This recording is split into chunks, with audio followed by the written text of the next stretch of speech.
नमस्कार, मैं सुधा सक्सेना। हम सब मानव हैं और सदैव हमारे मस्तिष्क में विचार प्रवृत्त होते रहते हैं। कुछ विचार हैं जो कि हमें अच्छे कार्यों के लिए प्रेरित करते हैं और कुछ ऐसी हैं जो हमें अपनी आवश्यकताओं की पूर्ति के लिए हठात गलत कामों के लिए भी प्रेरित करते हैं। तो कुछ अच्छी भावनाएं हैं और कुछ बुरी भावनाएं भी हैं। जबकि हमें चाहिए कि जो बुरी भावनाएं हैं, क्योंकि वो स्वाभाविक हैं आना, तरह तरह के विचारों का आना हमारे मस्तिष्क में स्वाभाविक है। तो जो अनावश्यक विचार हैं उनको हटा करके जो हमारे और समाज के लिए हितकर हैं उन्हें अपनाना सुदृढ़ विचार है। आइए आज हम सब सुदृढ़ विचार पर ही कुछ चिंतन करते हैं। हमारे भीतर सदैव दो शक्तियां एक दूसरे से संघर्षरत रहती हैं। एक शक्ति हमें उन कार्यों के लिए कहती है जो हमें नहीं करने चाहिए और दूसरी उन कठिन प्रतीत होने वाली कार्यों की ओर प्रेरित करती है जो कि हमें करने चाहिए। ये इसलिए मैंने इस लाइन को जोड़ा कि जो सत्य मार्ग होता है वो थोड़ा कठिन होता है, किंतु जब वह उस मार्ग पर चल जाते हैं तो अनंत खुशियाँ, अनंत आनंद की प्राप्ति होती है, संतुष्टि की प्राप्ति होती है। तो इसलिए हमारे मन में कुछ शक्तियाँ ऐसी हैं जो सदैव हमें उन कठिन मार्ग पे चलने के लिए प्रेरित करती हैं। इसमें एक आवाज़ बुराई की है तो दूसरी भलाई की है।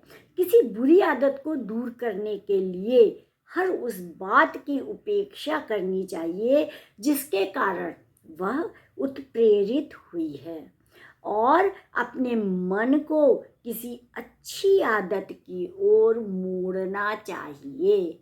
ये जो आदतें हैं ये एक प्रकार के मार्ग हैं और जो अच्छी आदतें हैं वो हमें जीवन को सफलता की ओर ले जाती हैं और इसीलिए कहा गया है कि उन आदतों की ओर हमें मोड़ना चाहिए तब तक जब तक कि वह आपके व्यक्तित्व का एक विश्वसनीय अंग ना बन जाए। बुरी आदतें अंतहीन भौतिक इच्छाओं के वृक्ष का पोषण करती हैं, जबकि अच्छी आदतें आध्यात्मिक आकांक्षाओं के वृक्ष का पोषण करती हैं। यदि आपकी मानसिक दशा सामान्यतया नकारात्मक है तब यदा कदा आने वाले सकारात्मक विचार सफलता दिलाने के लिए पर्याप्त नहीं होते। मतलब कि आपके मस्तिष्क में नकारात्मक विचार ज़्यादा आते हैं और एक ही तो सकारात्मक विचार आते हैं, तो ये जो है ये सफलता आपको नहीं दिला सकता है। वहीं यदि आपकी विचार प्रणाली ठीक है और तो भले ही अंधकार आपको घेरता सा लगे, किंतु नकारात्मक विचार भी आएंगे, परंतु आप अपने लक्ष्य को निश्चित ही प्राप्त कर लेंगे। क्योंकि जब सकारात्मक विचार आएंगे तो वो नकारात्मक विचारों को परे हटाते हुए अपना मार्ग स्वयं बनाते जाएंगे। ध्यान रखिएगा कि कार्य करने से पहले विचार ही वह शक्ति है जो आपकी इंद्रियों को कार्य करने के लिए प्रेरित करती है।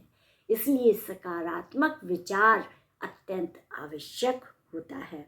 प्रत्येक वस्तु का सृजन मन द्वारा होता है, अतः हमें इसे केवल शुभ सृजन के लिए ही निर्देशित करना चाहिए। अर्थात मन को अच्छे कार्यों में, रचनात्मक कार्यों में ही हमें लगाना चाहिए। इच्छा शक्ति के क्रियात्मक बनाने के लिए 3 उपाय हैं। पहला क्या है कि आप एक साधारण या ऐसे काम को चुनें जिसे आपने कभी नहीं किया हो और उसमें सफलता का दृढ़ निश्चय करें। दूसरा, एक उद्देश्य पर ही आप एकाग्र रहें और सभी योग्यताओं और अवसरों का प्रयोग उसकी पूर्ति के लिए करें। और तीसरा, आपको आश्वस्त होना चाहिए कि आपने जो भी कार्य चुना है वह रचनात्मक एवं व्यवहारिक है।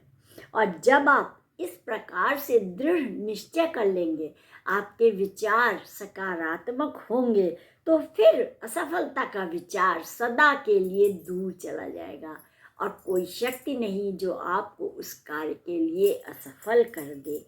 स्पष्ट है कि हम जैसे विचार बनाते हैं वैसे ही हमें सफलता या असफलता प्राप्त होती है। अतः हम अपने विचारों को सुदृढ़, रचनात्मक तथा व्यवहारिक बनाने की कोशिश निरंतर करते रहें। एक बात इसमें यही कही गई है कि विचार आते जाते रहते हैं। केवल आज के सकारात्मक विचारों से हम कल का नहीं कर सकते। हमारे दिमाग में निरंतर उन सकारात्मक विचारों का प्रवाह होना चाहिए और वो सकारात्मक विचार तभी आएंगे जब आपका मन सही मार्ग पर होगा। तो आज इतना ही। आप सब ने मेरे चैनल को लाइक और सब्सक्राइब किया है, उसके लिए आपका अतिशय धन्यवाद। नमस्कार।